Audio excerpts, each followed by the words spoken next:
What we doing? I like to move it. Jumped off the porch, now I'm just coolin'. I had to change my mood in life. When I woke up, it's not just Judy. I like to move it. So please get out the way, excuse me. I like to move it.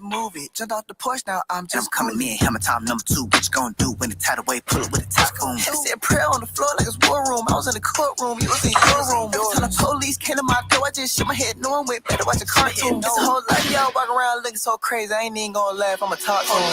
You need to go change your life, yo, man. You ain't been up in the kitchen with the past. You never did dirty, had to wash your hands. You ain't been so hurt that you could barely stand. Boy, you better not go out stupid. If it's gonna go up tonight, don't shoot it. I got the light on me, can't lose it. Why would you lose your life? That's foolish. I like to move it. Jumped off the porch, now I'm just coolin'. I had to change my mood in life. When I woke up, it's not just Judy. I like to move it. So please get out the way, excuse me. I like to move it. Jumped off the porch, now I'm just coolin'. Yeah. Hammer time boys in the building. What we doing? Say something, move it. How about the whip, let's do it. Jump out the stage, I'm too lit. Jump back and get on the bus, I'm coolin'. I'm in the script making sure I don't slip while I'm fishing outside in the poolin'. I tell her bro I'm a show on the road, so I pull out my Bible to schoolin'. It's too many rappers who don't know their mission, they want my position. Too caught up in numbers, so caught up in wondering if I'm a Christian. Light of the world till the king is back. We out here smoking that demon pack. You could tell Lucifer go get his shooters and look for us anywhere Jesus at. I like to move it. Jumped off the porch, now I'm just coolin'. I had to change my mood in life. When I woke up, it's not just Judy. I like to move it. So please get out the way, excuse me. I like to move it. Jumped off the porch, now I'm just coolin'.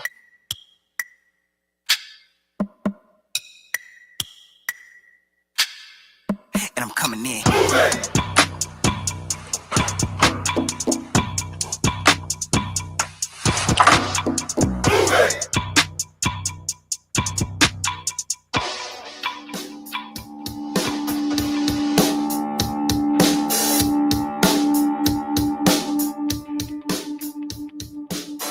Seems to me that I'm alive again, despite the talk from the associates. Listerine won't kill the aftertaste. Another night just to lie awake, writing songs about the things I see. Tired eyes walking down the street. Oh, here we go, another time or two. Another loser on 4th Avenue. I don't think I dream anymore. Maybe we've been here before. My lips are moving, but not saying a thing. Oh, you know the things I give. Find that place with you.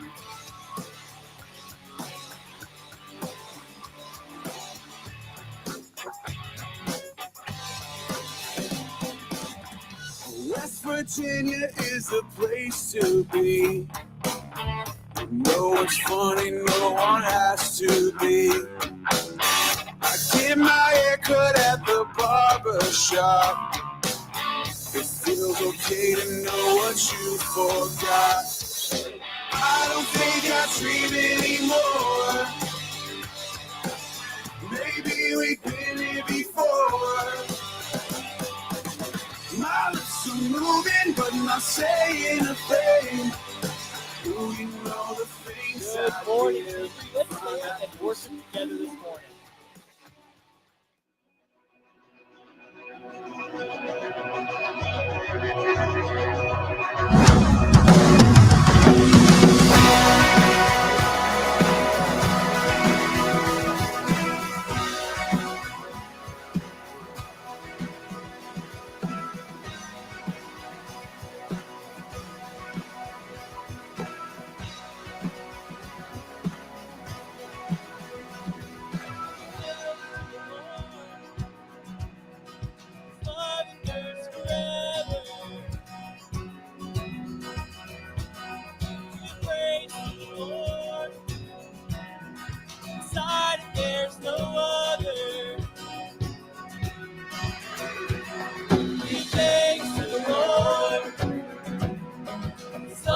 endures forever.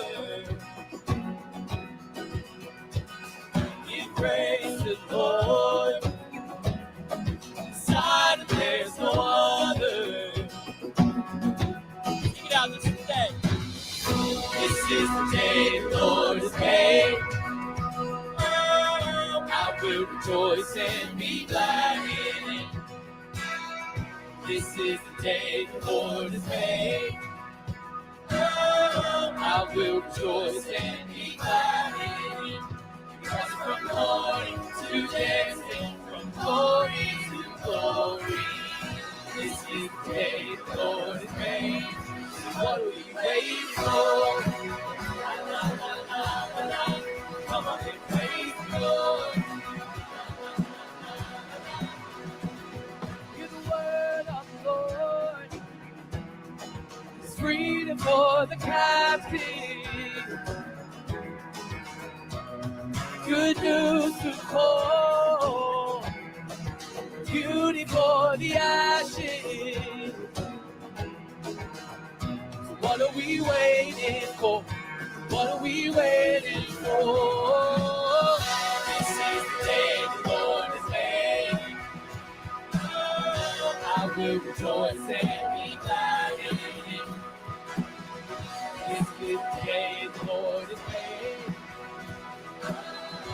I will rejoice and be glad in it. Because from morning to dancing, from glory to glory, this is the day the Lord has made. What are we waiting for? Come on and praise the Lord. What are we waiting for? Come on and praise the Lord.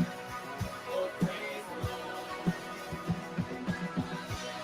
I live to tell what the Lord has done. I live to sing of my Savior's love. I live because He is risen. I live to tell what the Lord has done. I live to sing of my Savior's love. I live because He is risen.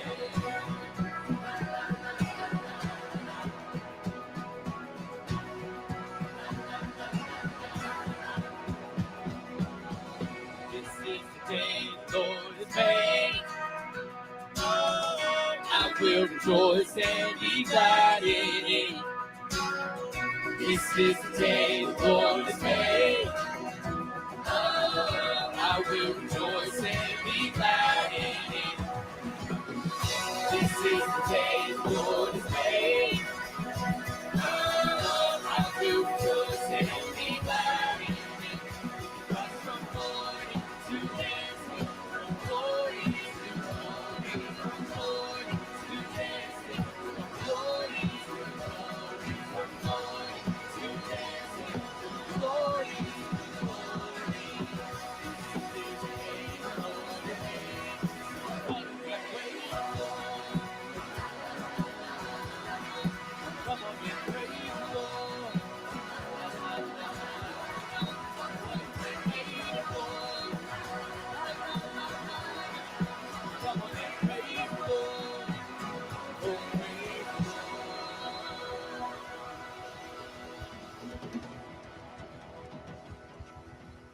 Amen. You guys can have a seat for just a second. My name is Brandon, and I am one of the worship leaders here. We're super excited for what is going on this morning with C3 Central. You guys saw it coming in. It'll be there on your way out. Make sure you check out each and every table. There's going to be a lot of awesome stuff going on. That's how we get involved. It's everything we've got going on here at C3. But there's another place you can go if you want to learn about any and all of this stuff, and that is the Hub. Go ahead, take out your phone, scan that QR code, and that's going to take you there. There's all kinds of awesome stuff on there, including a first-time guest option. If you are the first-time guest here, we are super excited and thankful for you, and that's going to take you to a little place. It's going to give you a free gift card. Who loves gift cards? Because I do. They get me free stuff. I love it. So check that out. Put in a little bit of information. It'll get you that gift card. Other than that, we have another thing coming up next week. Anyone know what it is? If you've been on the hub, you've seen it. Anyone? It is First Sunday. We're going to have beans and cornbread. There's also an option for kids with s'mores, but I will be checking that out. So just call me a 5-year-old if you need to. I will be there at that station. We are super excited. Other than that, we have an awesome thing happening this morning with a baptism. So I'm going to turn it over to Trent. All right, guys. We have Evan Williams with us this morning. Let's give her a hand. I know she's probably a little bit nervous. Everybody looking at her, so don't look at her. Just enjoy the moment, okay? Other way. Can you go the other way for the camera? Yeah. Come on, Phil. We've done this a million times. He had one job, guys. No, Evan, my friends, like one of their best friends, amazing. The complete package, guys. I'm just saying this. I'm going to brag on Evan for a little bit. Crazy smart, athletic, got it all. But what hit me hard was, this is her story I want to share real quick. She says, I have chosen to get baptized today because for my entire life, Jesus has always shown up for me, and it is my turn to show up for him. Oh, no one's going to clap for that? Okay. No, don't. I don't want your pity claps now. I have come to realize that in my life, everything is conditional and fleeting except for God's mercy. From a young age, I had a blueprint of exactly who I wanted to be: a good Christian daughter, sister, friend, student. As I've gotten older, pieces of this blueprint have fallen apart and not gone as planned, oftentimes leaving me with no sense of direction or identity. I let this feeling of being lost and going through the motions consume me for so long until I realized the one solution had been there for me the whole time. I'm fairly new to C3. I have been attending remotely for quite some time, but I just began attending in person a couple weeks ago. Attending in person was the turning point in my faith because it was the first time I truly leaned into what I knew was going to fill the void in my life. After my first in-person service, I had a breakdown because I had never felt so at home. Not a physical place, but in God's love and mercy. He has always shown up for me with this love and mercy, but now I will grow and embrace it. I thank God and all of C3 Church for giving me the opportunity to take the next step in my faith today. Can we give her a hand for that? That's awesome. So I told Evan we only have one question for her today. Evan, have you put your faith and trust in Jesus for salvation? Yes. Awesome. Well, we celebrate that, and we are so amped, and we're getting ready to make some noise, tear the roof off. Evan, it is honestly now my privilege and honor to baptize you in the name of the Father, Son, and Holy Spirit. Let's give her a hand today. Awesome. All right. How awesome is that? We are super amped and super excited to celebrate that this morning. So let's stand and worship God a little bit more.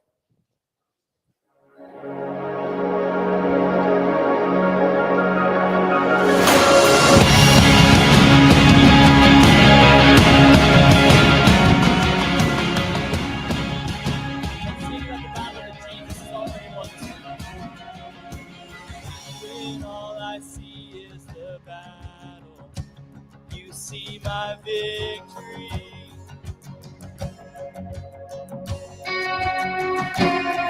When all I see is a mountain, you see a mountain.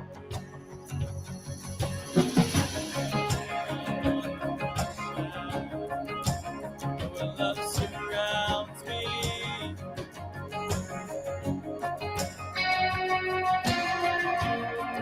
There's nothing to fear now, for I am saved.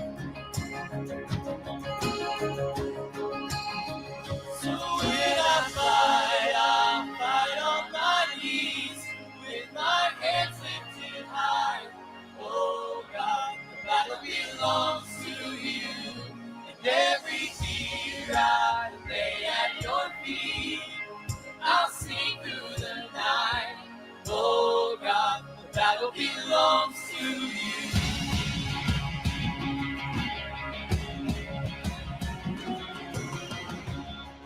And if you are for me, who can be against me?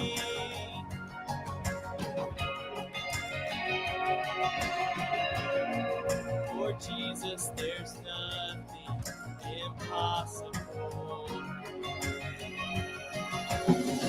When all I see are the ashes, you see the beauty.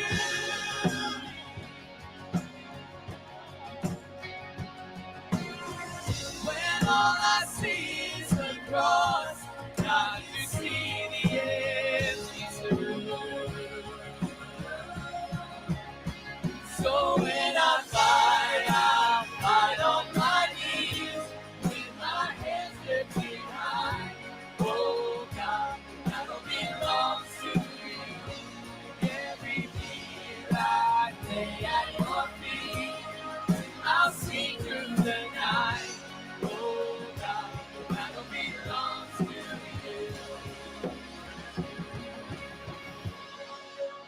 Almighty fortress, you go before us. Nothing can stand against the power of our God. Shine in the shadows, you win every battle. Nothing can stand against the power of our God. Almighty fortress, you go before us. Nothing can stand against the power of our God. You shine in the shadows, you win every battle.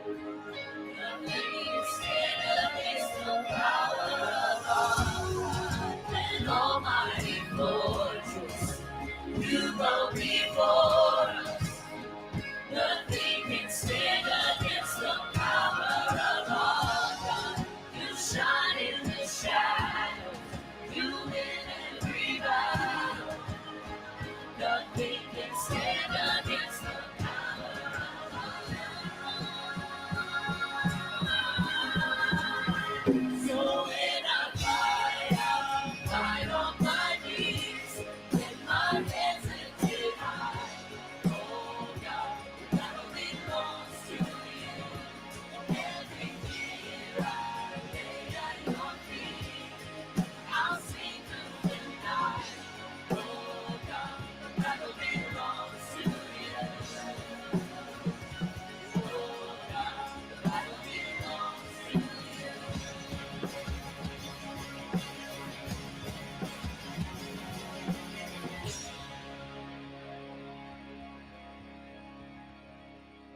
God, we're so thankful that battle isn't won on anything that we do, Lord, but you have done it for us because you knew that there was nothing that we could do to win it. Only you could do that. Help us to rely on that. Help us to trust in that.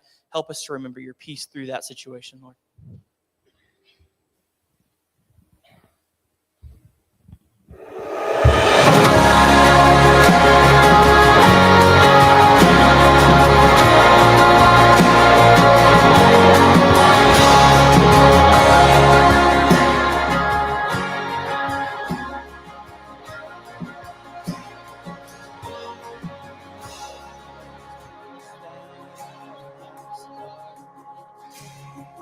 Hope that's in the blood. There's future grace that's mine today, that Jesus Christ has won. So I can face tomorrow, for tomorrow's in your hands. All I need you will provide, just like you always have. I'm fighting a battle you've already won. No matter what comes my way, I will overcome. Don't know what you're doing, but I know what you've done. I'm fighting a battle you've already won.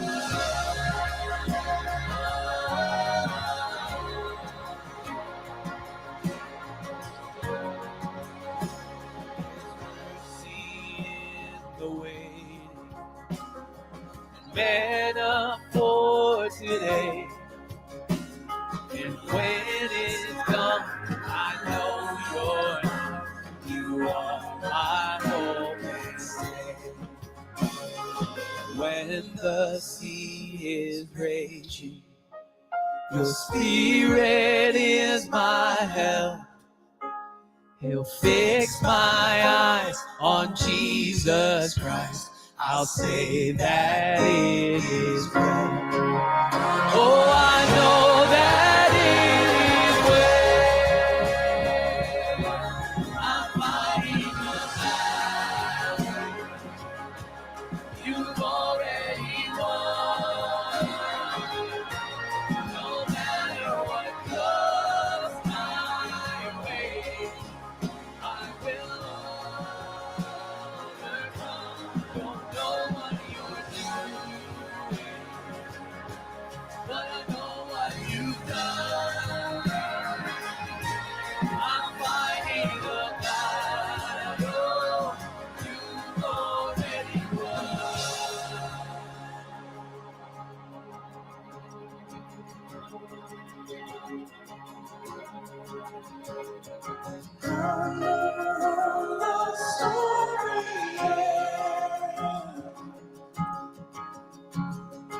We will be with you again. You're my Savior, my defense. No more fear.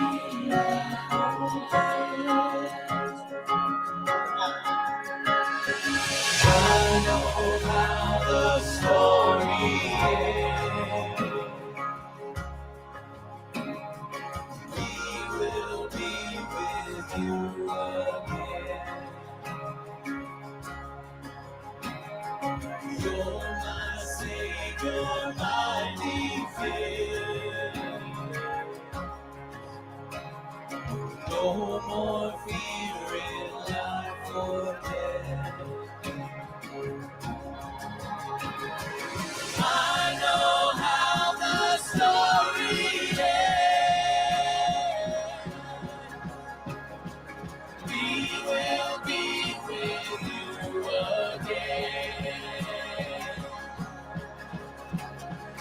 You're my Savior, my defense. No more fear in life or death. I know how this story ends.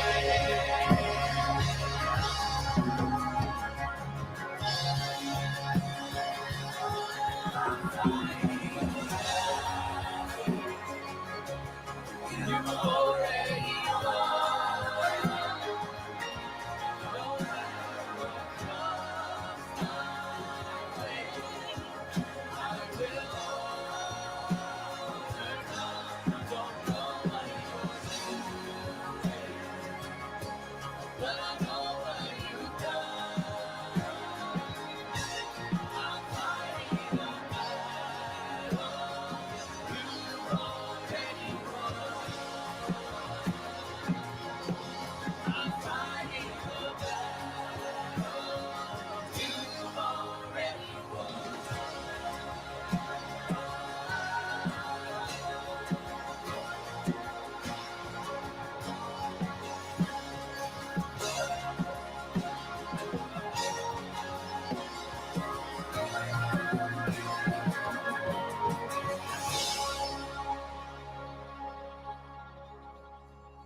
You guys can have a seat.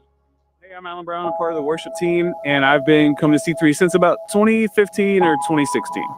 Before C3, I mean, I was bouncing around to several different churches, and, I'd grown up in church. It was like every Sunday, your mom was like, come on, we're going somewhere. And, coming to C3, I guess, it really kind of solidified a place to be, place that I can now call home. But it just felt like I couldn't figure out the right place to be. And then, around, 2016 or so, maybe I found C3, and extremely grateful for that, for sure. What brought me to C3 was, I feel like I knew everyone, at least from some point in the community, and it just felt like all the people that I'd either grown up with or met through music or just along the way was coming to C3. And that was just a perfect open invite, and everyone just, even without them, I mean, C3 would feel like home, but just knowing people from our community were all coming here, it just felt like almost like a class reunion of some sorts. But I think that's what brought me here. I think the moment I really knew C3 was home for me was there were times in the sermons where it wasn't just, here's what it is. A lot of the sermons here really provoke thought and don't just take something at surface level. And I've seen that over time, the consistency of just like really diving into what we believe in. And to me, that's important because there could be easy ways to just say, hey, here's what this is, believe it. But I feel like we really take time here to dig a little deeper. C3 is extremely special because I feel like we believe and we actually show an example of what a church should be. And that's some of the moments that I feel most proud of to know and be a part of C3 is, even if I've not been personally a part of some of them or all of them or whatever, it's like I know that the church actually reaches out. The church acts like a church and provides things for people who are in need. And C3 to me today, I mean, it's home. I can't imagine it not being part of my life in some way. I feel extremely blessed to be a part of the music, like I said, but I mean, it's something that I don't know where I would be without it. That's kind of how much of a role it's played in my life. Is without C3, I wouldn't be nearly as involved in faith and community and so many different things. So my answer to that is just, I literally don't know where I would be without C3. It's been such a staple in my life of faith and family and community and things that I think we all kind of need a little bit more of nowadays. If someone was planning to come to C3 for the first time, I would say this is the perfect place to get your mind open. This is the perfect place to really grow in your faith. Everyone here is so cool. There's no ego. There's no nothing. I feel like everyone's here for the same journey, and that's to get closer to God and get closer to whatever you believe in. That's what I would tell someone that wants to come to C3 for the first time. It's going to be a challenge. It's going to open the book. It's going to take you to places you may not even be ready for yet, but it's all part of a good scheme and hopefully get you ready and pointed in the right direction. When you are invited to a wedding feast, don't sit in the seat of honor. What if someone who is more distinguished than you has also been invited? The host will come and say, give this person your seat. Then you will be embarrassed. Instead, take the lowest place at the foot of the table. Okay, quick question before we get started. And this may be really encouraging, real discouraging. If you're online, you just give thumbs up, thumbs down. At 9:30, I'm telling you, they're kind of happy. But honest question, how many of you would raise your hand right now in this moment and say, I'm really happy? Anyone happy? Okay, not as much here, about 20%. Okay, you guys are the negative. We slept in, Trent. What do you think? Okay, I get it. No, but I was actually just thinking about this. Mother's Day, every Mother's Day, just so if you guys know what we do here, we have like a little picture place out, and we try to make really nice family pictures. My wife loves it. Some of the family pictures we have in our whole house is from every year from C3. But of course, so we get to the end of Mother's Day, and I'm walking out. This is what I was thinking about happy and kind of how we put on these fronts. And my mom's out there, and she's like, I need one of the boys. So I'm in line like everybody else at the end of 11, and I watched this family, and you can tell the wife is so ticked at her husband, and she's like yelling. She's not in a good mood, and her husband probably did something real stupid that day. But either way, they're arguing, and it's just kind of like going back and forth. And the lady's like, all right, ready for our picture. They put on the most perfect family smile I've ever seen. I mean, it looks so good. They smile. As soon as they snapped that picture, she's like, got it, good. They all face dropped, and they got in single file and just walked out of the room. And it hit me. I was like, that's probably what we do, right? All of us here. I was talking to a C3 who's in high school, and he said this just like last week. He said, I'm in a text group with like 13 people. He's like, every day, there's messages all the time. And then he paused, and he was like, but I don't think anyone really knows me. Now, you guys are like, wait, Trent, I thought you were telling a story about being happy. Now you're talking about whether people know you. Well, that kind of brings my question. What makes you happy? Those of you who raised your hand, right? Some of us who are unhappy are like, please talk to me. I need to figure out what makes you happy. Well, I've got kind of good news and bad news. The bad news is nothing. Nothing makes you happy. Like, oh, it's kind of a downer today. But I would say, no, let's rearrange the letters just a little bit. I would say, no, wait. No thing makes you happy, right? Think about when you were kids and like little kids, and I grew up at a different age, but you're all playing outside, doing stuff. In that moment, I didn't know if like my friend Jeremiah was rich, poor. I didn't know what he had. We were just having a good time. Why? Because what really makes us happy is a who, not a what. Think about that for a second. It's not something we're going to obtain or get. It's not something we can accumulate. What really makes us happy at the end of the day is a who, not a what. I would argue what makes you happy, a who or two. Yeah, Dr. Seuss, you're welcome. You can take that to the bank. But it's true. Think about it for a second.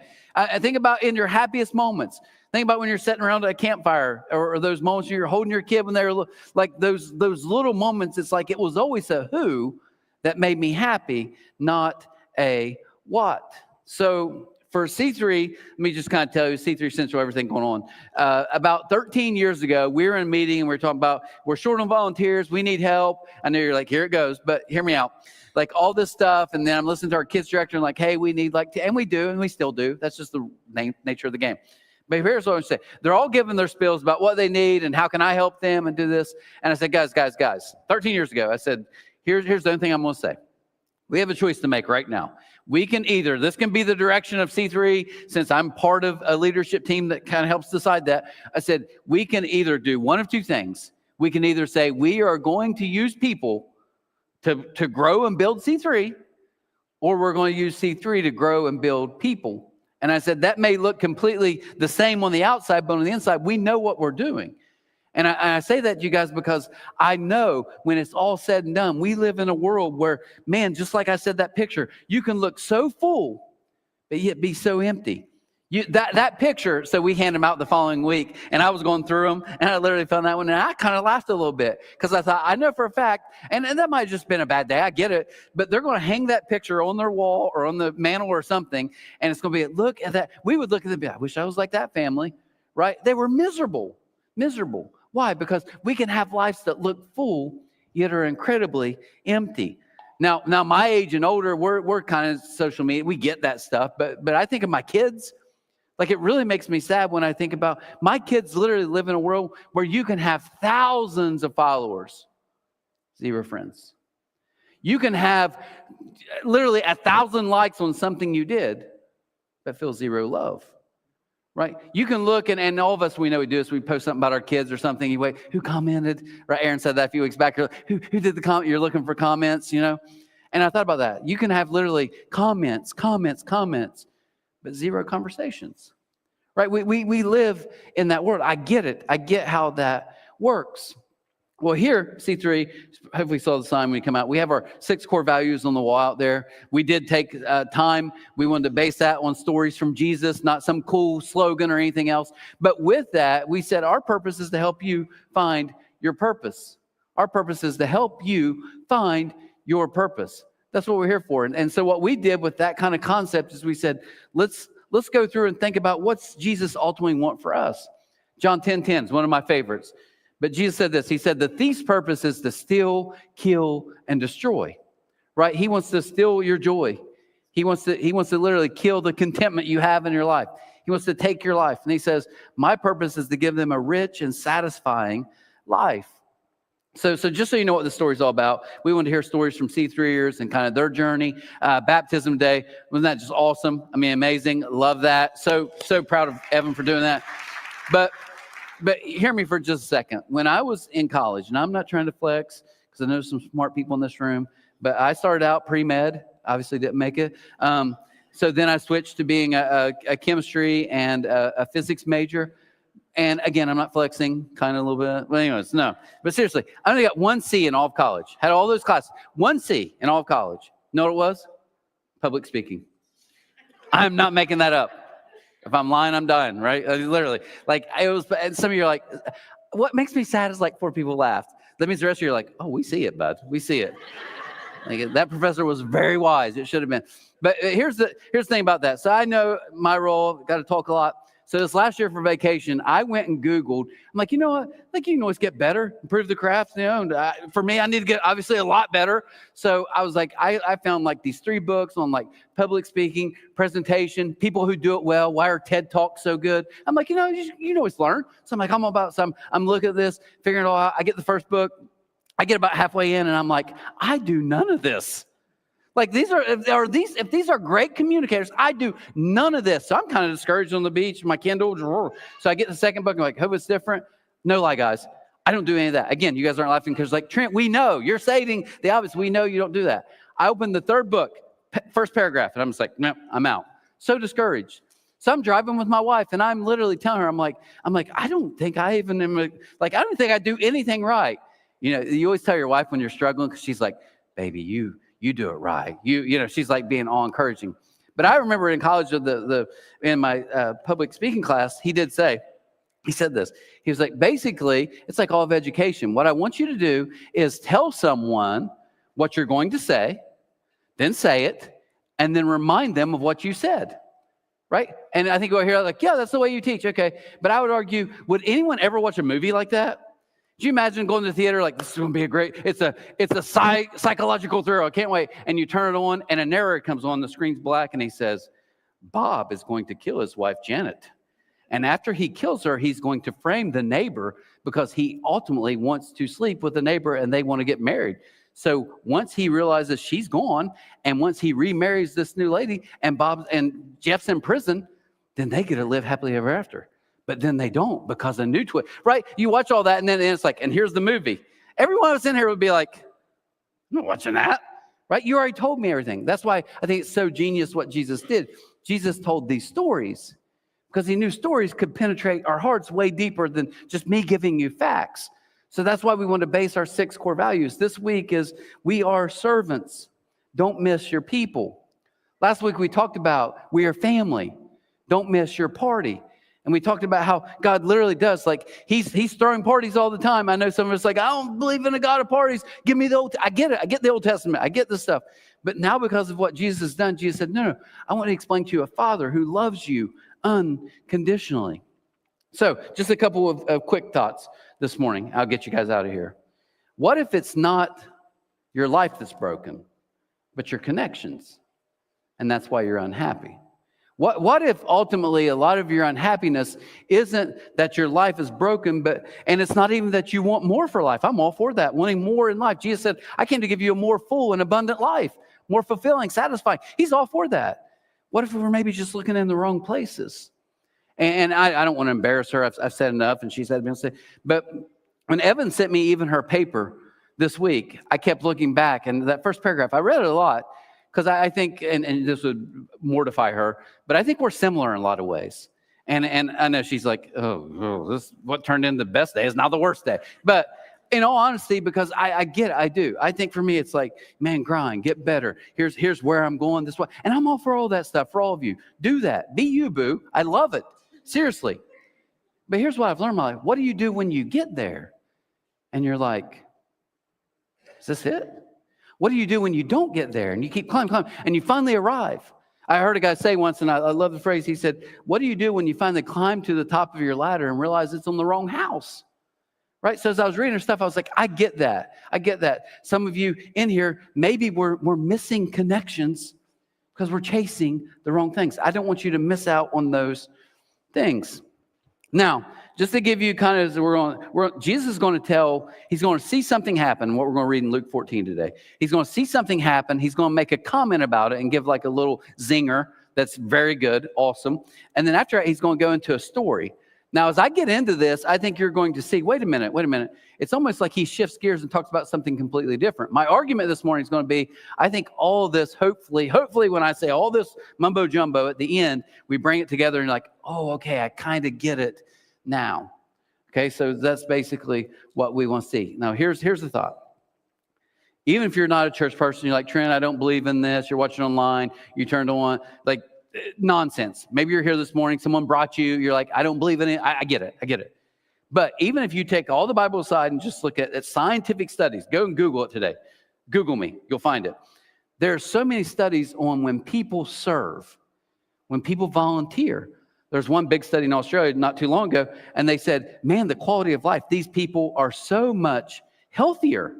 They are physically healthier. And secondly, they have much happier and healthier relationships. They are happier people. Now, here's the one that gets me, and if you're in here, your teens in the next level, or if they're out here, they're going to hate this, but it's true. They found out teenagers who volunteer on a somewhat consistent basis, much lower depression, anxiety, right? They said sexual involvement, all these things that maybe aren't healthy for people. Why? Because I think it helps us, all of us, to get out of ourselves sometimes. And here's my favorite part of the study with the teens. They said, even if they hate doing it, it's still good for them. Literally, even if they begrudgingly are like, oh, I'll go help because you asked me to, hey, we care to go get the neighbor's trash? Fine, I don't want to. Well, go do it. Like literally, even not wanting to do it was helpful for them. Why? Because this is a life that Jesus is calling us into. He's saying, hey, it's not about you. It's about him. And when we kind of take that in, we realize. So just a couple quick thoughts with this. Here's my idea. You can't chase being important. You can't chase being important and still end up connected. The story we're about to see, you're going to see people who are hungry to matter.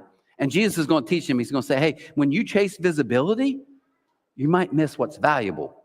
So here's what it says in Luke 14, starting in verse 7. It says, when Jesus noticed that all who had come to the dinner were trying to sit in seats of honor near the head of the table, he gave them this advice. So back then in this culture, you'd have these big feasts. Jesus is at one of those, and he's watching like all the important people try to get to the front, to the main person who was throwing this party. They're all kind of getting to the front. And I was thinking about that. In modern day, Tri-State 2025, we're like, what's that? So I was trying to think in my mind, what relates to people trying to get in the front? And then it hit me. Like if you've ever been at Kings Island and someone cuts a line, right? You know how that feels? Okay, you don't, I don't either. Okay, but here's what I thought really does hit me. I was like, I hear that. I'm like, who cares? But to make it more painful, have you ever been stuck in traffic? Okay, and you're in the left lane and you look you're on I-64, and as far as the eye can see, you see literally everybody's in the left lane. We're all completely stopped. You're waiting, you're checking your gas, I have enough gas. You do that. And then, you know what happens in that clear lane? Some car goes blowing by at 60 miles an hour. Does anyone else feel that pain? No? You guys aren't psycho like me? Well, I do. You start wishing real bad things on them, right? I passed someone yesterday who was slow, and I was getting ready to pass him. My wife said, don't look over. I was like, why would I look over? And deep down, I was like, I was going to look over, right? Whatever. But I remember we were on I-64, heading to Lexington. This is the greatest day, super fast, greatest day of my life. I'm sitting there in traffic, cars just blowing by. I'm like, yeah, you didn't know. We all know, whatever. I'm getting furious.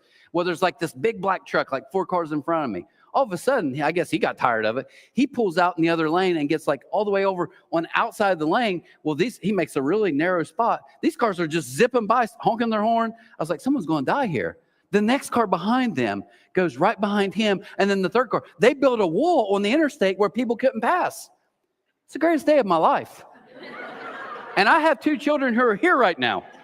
Their birth did not surpass the greatness of that day. I looked at my wife and was like, God is so good. Bless him. But here's my favorite part of all that. These cars are getting beside us and they're furious. I'm like, yeah, you have to wait in line. Some of you aren't laughing because you're that person, right? But here's my favorite part. I look over and the dude beside me is furious. He's doing all this. And here's the best part, because I'm a godly man.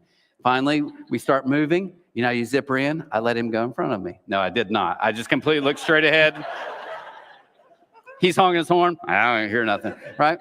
But that's that concept of like, no, put me first. I want to go. No, I get your time needs to be wasted, not my time. Well, my time's more important than yours, right? That's the story. Sorry, I'll go fast. Back to the verse. He says, when you're invited to a wedding feast, this is a principle I try to teach my kids so much. Don't sit in the seat of honor.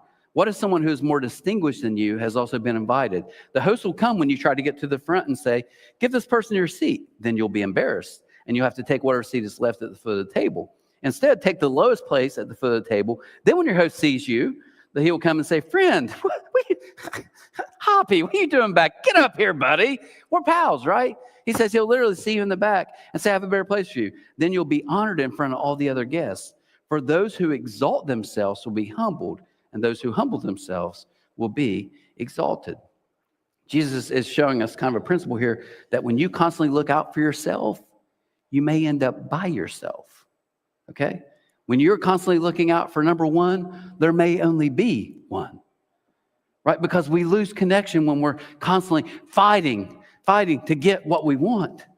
For me to always be right and get on Facebook and prove stuff and in my own world just proving my marriage I'm right, and we're getting arguments because I'm trying to prove I'm right.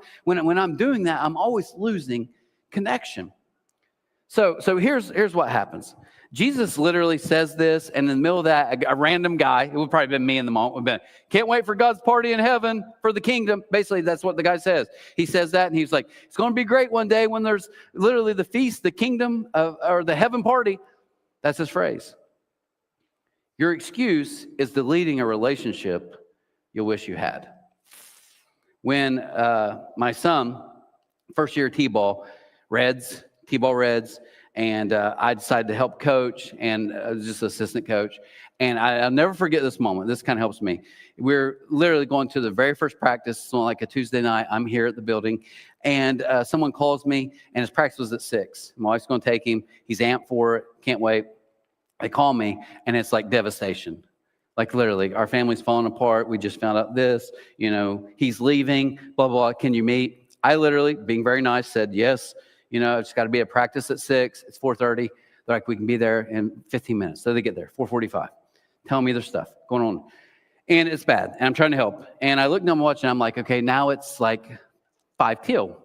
So I'm like, hey, so I kind of tell them, hey, we can meet tomorrow, whatever. I kind of have to be here, or I should be here. Anyways, keep going. Next thing I know, 6:30, 6:45. So I finally get to practice, and it's the tail end of it, and I look over, and my wife is mad at me, and I can tell she's not mad. She wasn't mad, but I can just tell she's like bothered. So we get in the car, I'm like, look, I told him I'm trying to do this, da-da-da. And she said the most genius baller thing I've ever heard in my life. We're sitting in the car, and she said this. She said, in your world, we're like 22 years old. She's like, in your world, you're always going to have people who need something. And here's the great phrase. She said, you are constantly going to have to cheat something. I just want you to make sure you cheat the right things. Now, I hear all of you, and you're like, dude, it's a T-ball. I get it. And for her, it wasn't even like she's upset I missed. I think she just knew, looking ahead, hey, you're going to constantly have to make decisions, right? You're going to have to make decisions where sometimes people get mad at you and they leave because you didn't do what they want to do. But you're going to cheat something in all of your life, and for all of you. Now, can I talk to the guys for just a second? In defense, a guy I was just talking to last week, he's talking to me. He's like, dude, he said this phrase. He was like, I come home 30 minutes late, and my wife, she is ticked. She's mad. And he stopped, and he was like, I don't know what to do. And in my mind, I'm like, just come home earlier. But he said this. He was like, he said his son's name. He's like, he needs braces. How are we going to pay for that? He said, our AC unit's about to go out. That's going to be probably $9,000. He's like, I got to figure this out. So I get all of us in this room get the tension, right? Still have to make money, have to do stuff, have to work, you have to do different things. But we're going to cheat stuff. And I think she was so genius because she's like, just make sure when you cheat something, you acknowledge what you're cheating, right? Maybe for some of us, we need to just say it out loud. These people missed out. Look at verse 16. Jesus replied with this story. A man prepared a great feast and sent out many invitations. When the banquet was ready, he sent his servants to tell the guests, come, the banquet is ready. But they all began making excuses. Check out these excuses. One said, I've just bought a field and must inspect it. Please excuse me. Another said, I've just bought 5 pairs of oxen and I want to try them out. Please excuse me. Another said, I just got married, so I can't come. None of these excuses like, we hate you, we don't like your party, God, we're against you. None of that. They were very good excuses, right? They were like, hey, I just bought something. I have to do that. I got to thinking about in my own life, we all make excuses for our schedule, our situation, or our season. It's just a busy season of life, Trent. Once I get out of this, I've been saying that for 20-some years. I say it all the time. I look at our team here, and I'm like, guys, I know it's a busy season. They roll their eyes now because they're like, it's always a busy season. No, my kids, they're here, but when they get to this point, I'm going to, one day, once I get this job, we're always all about the situation, the schedule, or the season. There's a quote from Kurt Vonnegut, which I love. He was an author. But look at this. He said, enjoy the little things in life, for one day you'll look back and realize they were the big things, right? And I think we see this in the story. We see people making very good excuses. But what I think Jesus is trying to teach us is through these good excuses, they're missing something that's great. You miss the most important because you didn't realize maybe that little moment, that little invitation. So just the last thought real quick. I think some of us aren't connected, and we keep thinking we're getting excluded. But you don't get excluded. You excuse yourself out. Maybe I can say that in English this time, right? Let's just try this again real slow. You don't get excluded. You excuse yourself out. Look at verse 21. It says the servant returned and told his master, this last part, what they had said. His master was furious and said, go quickly into the streets and the alleys of the town. Invite the poor, the crippled, the blind, the lame. And after the servant had done this, he reported, there's still more room, sir. So his master said, go out into the country lanes and behind the hedges and urge anyone you find to come, so the house will be full. For none of those I first invited will even get the smallest taste of my banquet. Now, We can go one of two routes with this story. One, biblically, let's just kind of be honest. This story probably has a strong tie-in to Jesus talking about the Jews, God's people, who are invited first, and many of them rejected. So now it came to Gentiles, which is all of us mostly in this room. Good news for us. I get that's the parable. But I think in this underlying thought, you kind of see this. I don't think it's God being angry or judgmental. I think it's God realizing sometimes these moments, you get that and then it's gone. You don't get a lot of do-overs in moments. And that's not here to pressure you guys. I'm really not. I just want you to be aware of when you make your excuses, maybe what you're, as my wife said, what you're choosing to cheat.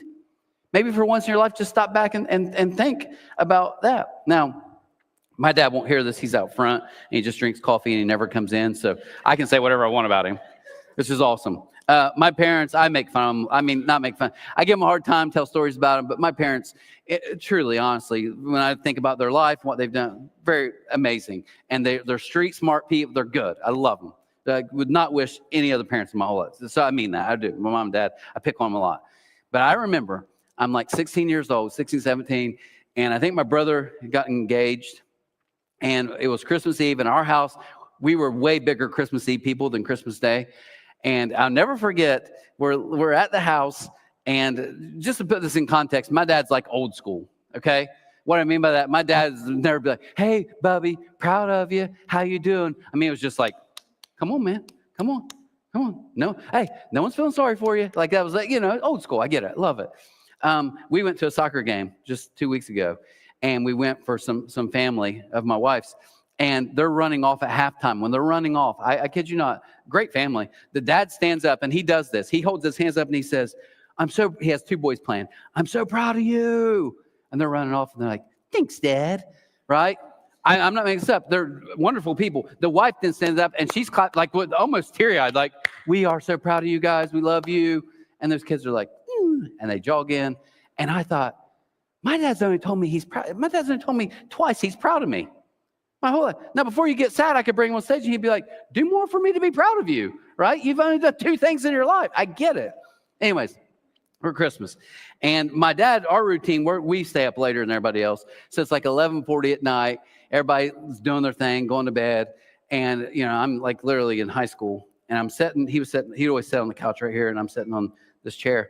And I'll never forget this. And he said, got quiet. He said, this will be the last time we're all together for Christmas like this. Now, coming from someone whose dad was never sentimental, I was just like, kind of hit me. I was like, man, where are you coming from? And I looked over and he smiled so big. Well, I'm 16, so I'm like, he's smiling because he knows he's getting us out one by one, right? Like he could know. It's like one down, two to go. And as I've gotten older, I've realized, and credit to my dad, he was smart enough to know the moment and not miss it. Because the next year, it wasn't the same. People were going. The next year, someone else is going. Next year, it completely changed. And I think there's wisdom in just knowing that moment. Jesus is saying, hey, they made excuses. I'm not even against their excuses. But they missed out. And then there maybe wasn't that chance again. So here's what I'll say. Put it all together for this last, minute and a half I have. You're like, Trent, you're all over the place. I get it. Trent, you're a terrible communicator. I get it. Trent, we think you're a bad pastor. I agree. I get all those things. But hopefully you can see this whole flow, okay? Because it seems like Jesus says things that don't really flow together. But what if he's trying to teach us this, okay? When I choose to serve, when I choose a selfless attitude, when I do that, I'm going to connect with people. The more I connect with people, the happier I become. You see, my son and daughter both play college sports, and I'm sure I've told you guys before, there's rankings, you're QB 1, 2, 3, 5. My daughter, there's the number 1 tennis player, 2. They live in a ranked world. And what I don't want for them to see, though, is like all of life is, where am I constantly ranking? Because there is something better. When they look back on their memories, yeah, it's fun to win. I'm all about winning. I hope we all win. When you look back, it's like those moments with people is the connection. When you look back at your family, my dad realized it was that moment when we were all sitting at the family for probably the last time in that capacity. So here's the thing. When I become selfless and serve, I connect better. When I connect better, I become happier. Now flip it though. If I want to be selfish and all about me, I will connect less. And the more I connect with people, personally, outside, work, whatever, the unhappier I'll be. Now, I know we're going to talk about C3 Central real quick, and you're like, here we go, here's this bill. Don't do it. Don't help. I'm serious, don't. I'm not trying to twist your arm. I told you before, if you ever come to C3 one time and you hear, do more, be better, so God can approve of you, I haven't done my job. That's not the good news. The good news is it's done. He did it for you. He did it all. It's the best deal ever. But here's what I say. Think about even just personally. You ever been talking to people? I was thinking two ways. I've been talking to people literally in this room. God bless you. And while I'm talking to you, you do this. What? Can you say that again? It wasn't. Let me ask you, do you feel connected? When we're married, right, and you're on the couch and you're talking to your wife and she's like, what? I feel connected. But here's what I'm guilty of. I'm guilty of a different way, okay? When you're talking to me, can I give you guys a confession? I'm literally thinking of something funny I can say back to you. So the whole time you're talking, I'm just waiting for you to take a breath pause so I can chime in and be like, was that funny? Right? But let's be honest. Have you ever been talking to someone and you're like, I know as soon as I stop talking, they're just going to tell me their stuff? Do you feel connected? No, because both of those are postures that say, hey, me, front of the table. But have you ever done this? I've been literally sitting before and talking to someone, telling a story, whatever, and they do this. They lean in. I promise you feel connected. Have you ever been sitting with your kids and then they start telling you a story and you're like, you're connected. Why? If we learn, the more I become selfless, the servant kind of posture, the more I'm connected. And connected people are always happier.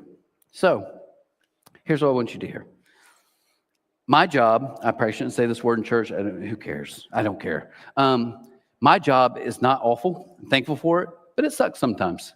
It does. I'm just saying it does. I have to sit with people in moments of despair. I have to be with people with loss. Some of these losses I could explain to you guys, and it's so horrific. I get sick thinking about it right now. Incredible pain and loss with family and children, and I've been there. But can I tell you guys, one positive of my job from being like 23 on was I remember doing my first funeral, scared to death, I don't know what to say. I get up there, say my piece, and then since then I've realized I've been given a gift many of you don't. I have to be faced with a lot of bad news and a lot of death and a lot of bad situations all the time. But death does something. Death actually helps remind me and grounds me that, like, hey, I just got a short time here. Don't miss the moments.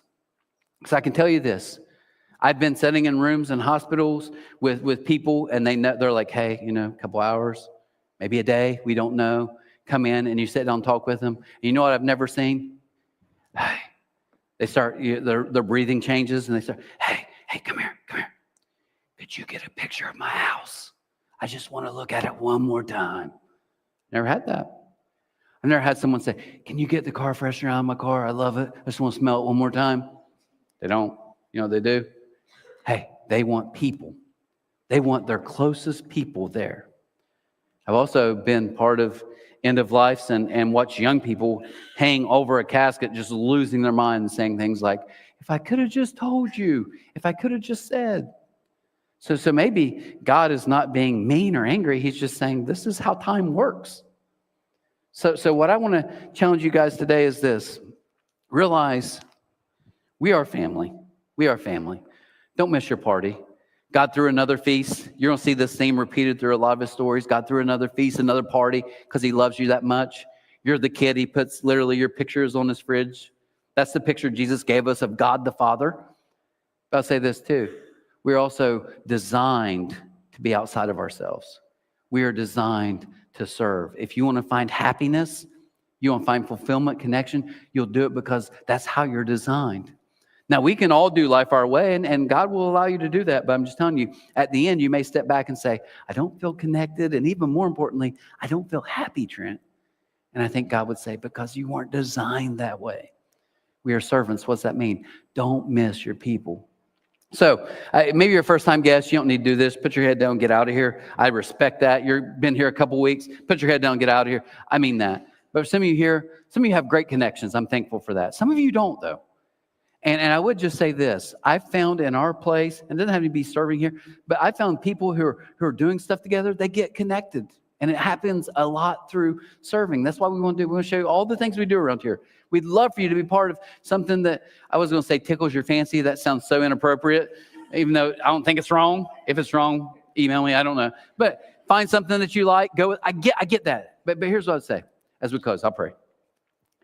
I was in the hallway with one of our volunteers at 9:30, and I was like, hey, how's your boy doing? I know they just got back from Cincinnati Children's. And she started to tear up, and I said, whoa. I need the non-crying version, right? Give me the fact. I was giving her a hard time, and she's like, I know, I'm sorry. And she went on and told me, how did I know that? Because I'm around her. And I'm saying, I want that for you guys. I want you guys, and some of you might be like, sure, I'm good. I got all the connections. Good, great for you. Then don't do it. But for some of you here who feel like, man, I'm just not connected, I'm not happy, it's probably because you're not connected and you're making life too much about yourself and you're not designed that way. Okay, that's my final plea. So I'd challenge you. And if nothing else, can we just be honest? Go out, have 8 people, hole punch it, put in a thing. You'll probably win a gift card. It's always the people that don't care that win the stuff anyways, right? So take advantage of us. Let's pray. Father, I thank you so much this morning for how good you are. I thank you for this baptism, just a wonderful moment. Thankful for Alan's story, just getting to see different people's faith journeys, God. So thankful for that. And God, I pray today as we walk out of these doors, we would realize I'm not giving you more to do. I'm not asking you to serve to help us. God, that these people realize from my heart truly, but I do want you connected. Because I know when you have connections, you find happiness. So God, I pray today for all the people in this room that we maybe hear this, don't miss your people. Because when you miss your people, you miss your moments. And when you miss your moments, you find you're unhappy. So we want to help you find your purpose, find your people, find those moments, and ultimately find happiness.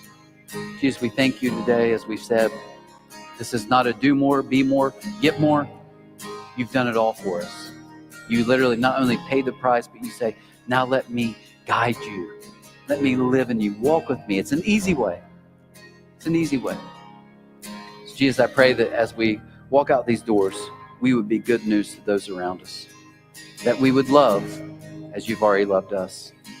That we would serve the way you've served us. Jesus, that we would forgive the way you've forgiven us. Help us to walk in that new life. That's a rich and satisfying life.